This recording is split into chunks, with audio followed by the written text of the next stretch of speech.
Valentine's Day na. Naisipan ko i-prank at i-surprise si Hope.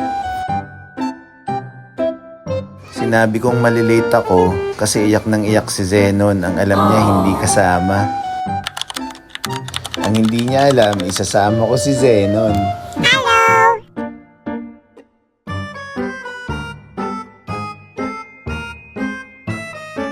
So surprise namin si Mami. Akala si Daddy lang susundo, pero kasama si Zenon. Let's go!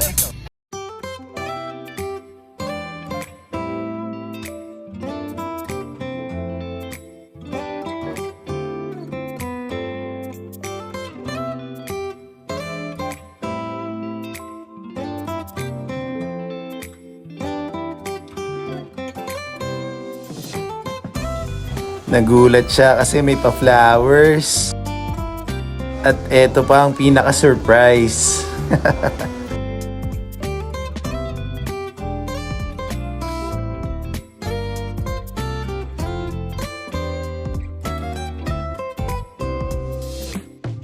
Happy si Zenon kasi successful kami. Ayos!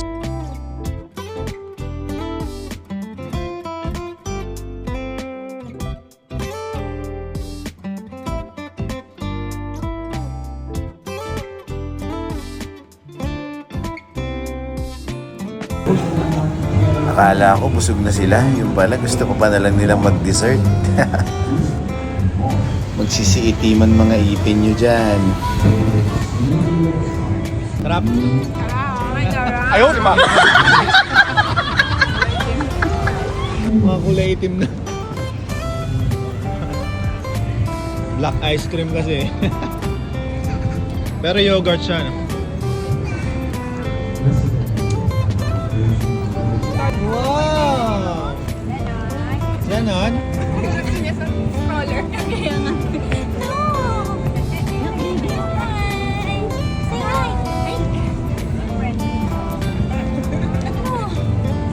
Ay, gusto niya yung dalawa niya. Matamad maglakad na. Bye-bye.